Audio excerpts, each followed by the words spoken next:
ازيكم عاملين ايه؟ يا رب تكونوا بألف خير. اللهم صل وسلم وبارك على سيدنا محمد وعلى آله وصحبه وسلم. عايزه اقول لكم وحشتوني وحشتوني من هنا للسنه الجايه.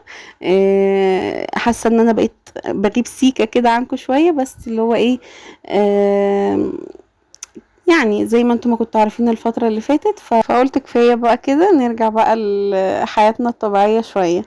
اول حاجة قلت النهاردة هغير كده الصالة، يعني هغير كده يعني الحاجات اللي انا حطاها في الصالة، هغير الاماكن يعني، وجايبة حاجات جديدة عايزة افرشها واحطها وكده. اول حاجه قلت هعمل كده كوبايه قهوه، عشان كنت قايمه مصدعه جدا جدا جدا، بصحى من النوم مصدعه، فبضطر ان انا اعمل مثلا قهوه شاي كده. بقى عندي ادمان الفتره دي في القهوه فظيع، والشاي والنسكافيه الكوفي ميكس والكلام ده، مع انها غلط يعني عليا، بس بقيت اشرب عشان اللي هو ايه الصداع يخف عني شويه. فقلت هعمل كده كوبايه قهوه، ما لقيتش عندي بن، رحت مطلعه كده شاي كرك. بصراحة كنت عايزة ادوقه من بدري جدا، من بدري جدا جدا عايزة ادوقه. وقلت يعني ان انا لما يعني هدوقه مش هستلذ طعمه، مش هحبه. بس طلع طعمه زي السكر، والله طعمه حلو قوي قوي قوي. وتحسوه كده فيه شيء، فيه لبن نيدو كتير، فطعمه تحفة بصراحة. فقلت كده هاخد كيس هجرب يعني، هحط نصه، لان هو المج ده صغير. عايزة اقول لكم المج الفنجال قصدي، وحلاوة الفنجال ما شاء الله حلوة قوي قوي قوي قوي. من ساعة بصراحة لما جه وانا على طول بشرب فيه، يعني كل شوية اشرب فيه، هشرب اي حاجة بشربها فيه. فرحانة بيه جدا ما شاء الله، حلو قوي وشكله تحفة يعني كده. فعملت كده كوباية شاي وقعدت شربتها وروقت دماغي. بعد كده قلت بقى هقوم هلم الصالة عندي، لاني انا من ساعة العيد الصغير وانا ما شلتش اللي هو بديل السجادة اللي انا كنت جايباه في الارض. شلت البياضات دي واتغسلت مرتين، لكن اللي هو بديل السجادة ما اتشالش، يعني تقريبا بقاله شهرين او شهر ونص حاجه زي كده يعني، مع اني هو ما فيهوش حاجه، بس انا عايزه اشيله اخلي بقى الارض شويه على السيراميك كتغيير يعني. كمان عايزه اغسله برضك، هو اللي هو ايه، خلاص بقى يعني خد وقته كفايه. بس هشيل كل حاجة وهغير بقى مكان اللي هو الدولاب الأطفال ده، هرجعه. في ناس في أول ما عملت الصالة قالوا لي يا ندى آتي اللي هو دولاب الأطفال ده ناحية جنب الجزمة البيضة دي، جنب ناحية الجزمة من جنب الشاشة يعني. فقلت اما اجربه كده واحط اهو تغيير كده، ان شاء الله اعمل اي حاجة بسيطة، حاجة كده ايه تغير من نفسية البيت، تدي طاقة ايجابية شوية في البيت كده يعني، بدل ما احنا كنا قاعدين في عكننة ومش عارفة ايه والكلام ده. فلما بعمل اي حاجة كده بسيطة بحس ان النفسية بتتغير كده يعني. بس هشيل بقى كل حاجة. عايزة كمان ابيض الترابيزة اللي انا حطاها تحت الشاشة، لان زي ما قلت لكم انا كنت مبيضاها بلاستيك، فهي بتتقشر وبقى شكلها مش حلو. هوريها لكم دلوقتي. شكلها من كتر ما هي ما بتتقشر كده المفروض ما بقتش لطيفة خالص، وبتقرح بسرعة، عشان هي اللي هي البويه البلاستيك دي مجرد ما بتحطي ايدك عليها وهي بيضة فبتتمرمط. وانا عندي العيال بيمسكوا بقى اي حاجة في اي حاجة ويقلبوا ويعملوا، فحاساه شكلها ما بقاش لطيف خالص. المهم قلت طالما هنقل بقى الدولاب، كنت جايبه كده منظمات، اللي هي المنظم بتاع الدواليب ده، بس هو طلع كبير على دولاب الاطفال، يعني انا لو حطيت المنظم الدولاب اللي هو الدولاب مش هيتقفل. فقلت خلاص هسيبهم، هبقى ادخلهم بقى الدولاب اللي جوه. ومع اني جايبه الدولاب اللي جوه كتير، يعني انا عندي الدولاب اللي جوه حاطه الهدوم، حطاها في منظمات كده عشان يبقى ايه منظر الدولاب ايه منسق ومرتب.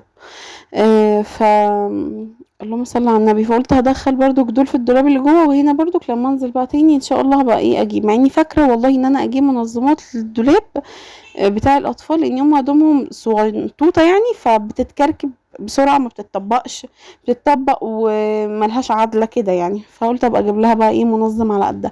نزلت كل اللي في الدولاب. عايزه اقول لكم بطبق الدولاب ده يجي في الاسبوع 3 4 مرات. سيليا بتفتح تقوم قلبه، رحيم بيفتح يقوم قلبه. فبطبقه في الاسبوع 3 4 مرات. فرحت منزلاه كده تاني، طبقته بقى من اول وجديد عشان هلم بقى الدنيا، وهغير بقى المنظر ده دلوقتي. كمان هشيل الركنة خالص وهكنس وراها وهمسح، وكمان هغسل الركنة في كده بقعة على الكنبة اللي هي من بره، اللي هي عليها البتاع الابيض ده. عيالي قلبين تقريبا عصير ولا معرفش كانوا واكلين ايه وقلبوا عليها، فكل شوية لازم اغسل الركنة دي عشان اللون ده لو سبته مثلا في بقعة او اي حاجة هتوسع وهتقرح اكتر وهتبوظ. فايدي فيها اول باول بحيث ان هي تفضل ايه بزهوتها وتفضل بلونها وتفضل ايه بحالتها الكويسه دي دلوقتي. هعمل لها كده خلطه حلوه قوي، وهقعد كده ايه اغسلها وبسيبها كده قدام المروحه ايه تنشف على اقل من مهلها. عايزه اقول لكم من اخر مره كنت في البسين وانا حرفيا ميته، اقسم بالله اقسم بالله العظيم ما قادره. ما اعرفش ايه اللي جرى لمعدتي، بشرب بق الميه كأني حامل في شهر التاسع ورايحة أولد، والله العظيم بطني لقاها اتنفخت كده مرة واحدة ومش قادرة اخد نفسي، وكأني مغص بقى ايه يمسك كده ايه معدتي كده من فوق، عارفين انتوا من ناحية فم المعدة كده كأني حاجة كده بتعصرها كده من جوه.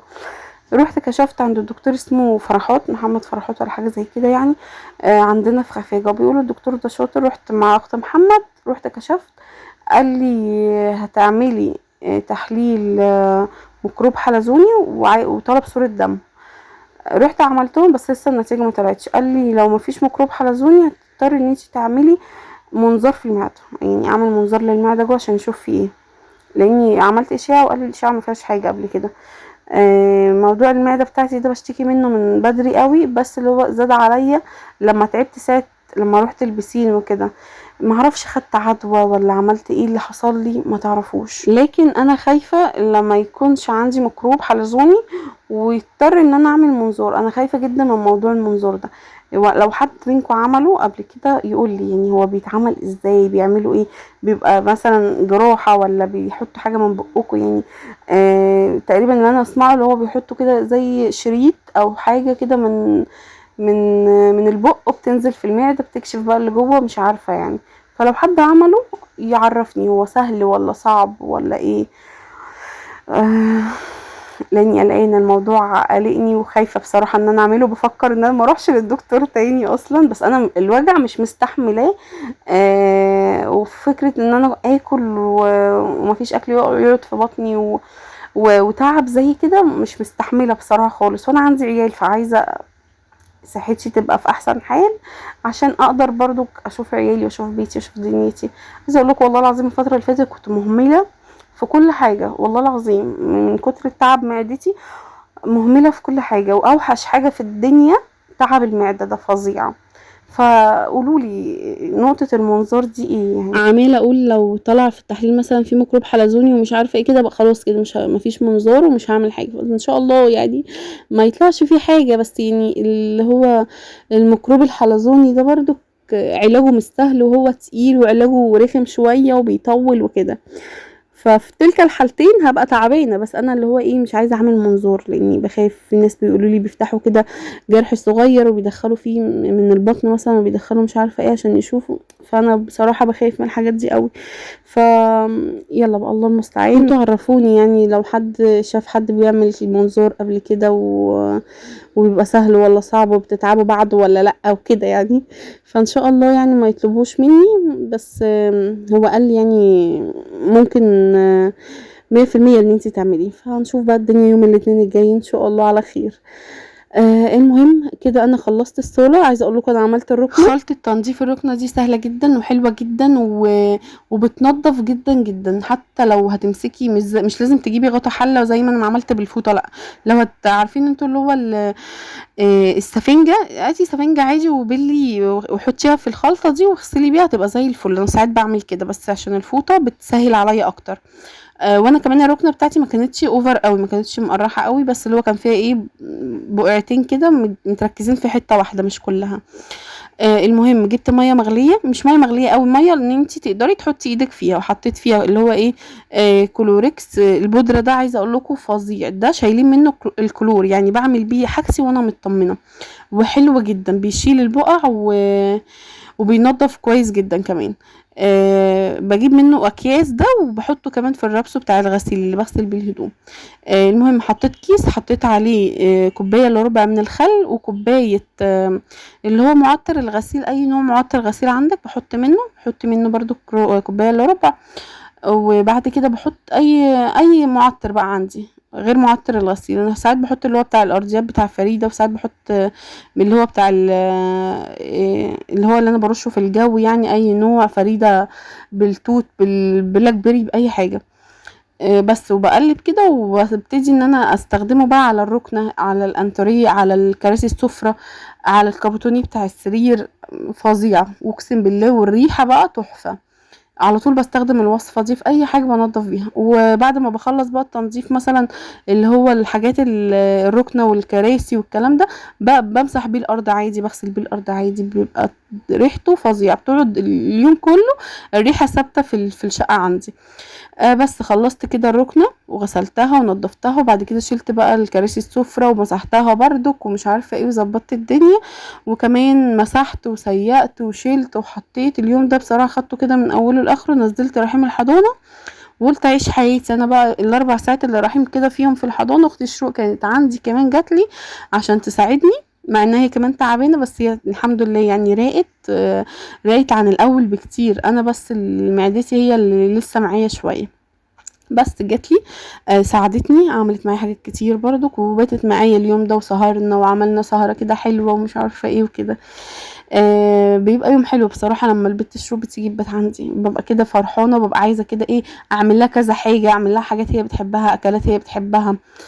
كده يعني ننزل نعمل سهرة انا وهي، نجيب جيليتي ولب وزداني وشيبسي ومش عارفه ايه، واحمل لها على الفلاشه الافلام اللي هي بتحبها، افلام جديده مثلا لسه ما نزلتش على التلفزيون، نحملوها ونقعد كده نتفرج عليها انا وهي وننبسط كده مع بعض. بس كده انا خلصت وفرشت وقفلت بقى الشباك، وجبت كمان المروحه عشان تهوي على الركنه، عشان ايه، الركنه تنشف، عشان مش بقعد حد عليها يعني. بعد ما بغسلها ما بقعدش حد عليها لحد ما تنشف خالص، بنقعد بقى في الارض. يا اما مش عايزين تقعدوا في الارض، ندخل بقى الاوضه بتاعتي او البلكونه نقعد فيها. بس كده انا خلصت، قفلت الشباك وقفلت الدنيا. قولوا لي كده النظام حلو ولا لا؟ بصراحه انا شايفاه كده مريح للعين اكتر وحلو قوي. الدولاب كمان مش باين عشان في سور ما بين الدولاب، ما بين الجزامه والدولاب جوه، فحاسه كده المكان احلى بشويه. بس بعد كده خلصت بقى الدنيا وظبطت الدنيا وفرشت، وكنت مروقه الاوضه وروقت المطبخ، والشروق ساعدتني في حاجات كتير. بعد ما خلصت كانت سيليا صحت من النوم، قلت الحمد لله. يعني هي اليوم ده كانت صاحيه بدري الساعه 8 الصبح، قعدت من 8 لحد 11 ونص 12 كده، يا دوبك نزلت رحم طلعت لقيتها نايمه. قلت الحمد لله، رحت مخلصه حالي ومالي وكله. بعد كده هي صحت بعد ما خلصت، رحت حميتها وشطفتها واكلتها وقعدتها كده قدام التلفزيون، جبت لها كرتون تنة ورنة اللي هي بتحبه تقعد تتفرج عليه. وبتقعد بصراحة يعني حطيت لها لعب قدامها وكده، بتقعد بقى تتابع التلفزيون اللي هو الكرتون ده وخلاص بتقعد. بس وسبتها. وبعد كده قلت هدخل اعمل برجر. كان عندي كيلو الا ربع لحمه مفرومه بقالهم كتير عندي في التلاجة بصراحه. وانا الفتره دي زي ما قلت لكم مش ما بعملش اكل مسبك، ما بعملش اكل كده يعني، اللي هو منع المسبكات والحاجات دي خالص. فقلت كده اطلعهم واعملهم كده برجر. محمد عندنا بيحب البرجر، اعمله مثلا الله يرحمه في السندوتشات وهو رايح لحضانه كده. بس المهم عايزه اقول لكم انا حطيت كده كميه بصل حلوه، وبعد كده حطيت اللحمه على البصل وفرمتهم.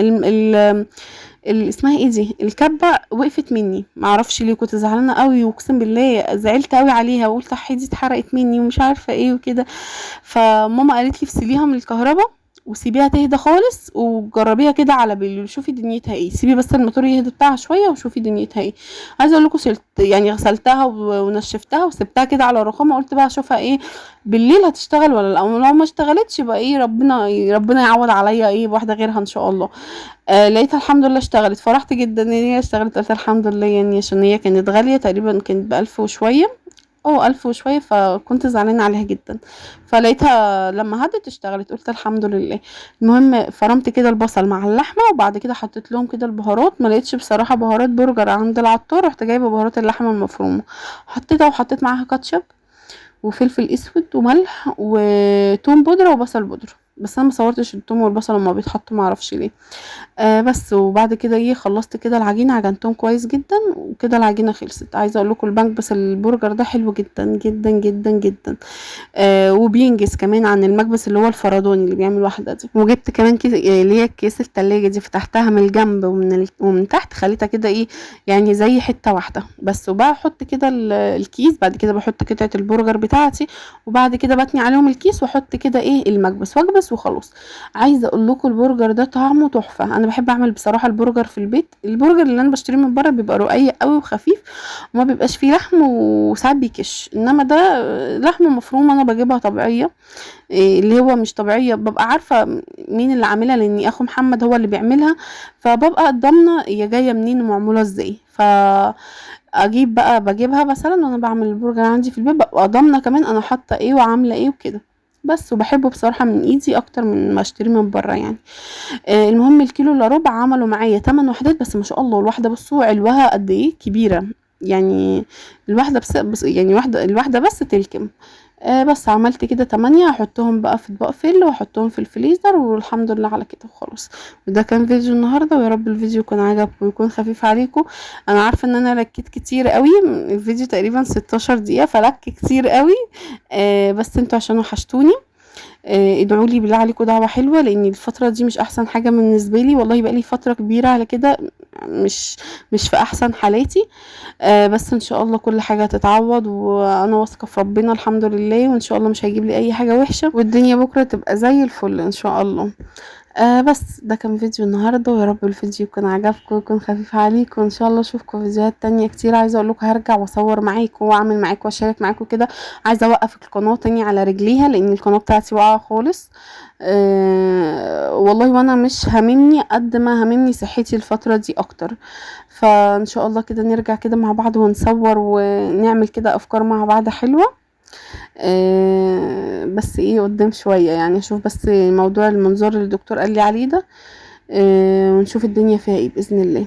كده انا خلصت البرجر بتاعي، هلفه زي ما قلت لكم وهشيله بقى في الفريزر، والحمد لله على كده. ان شاء الله اشوفكم في فيديو جديد. مع الف سلامة.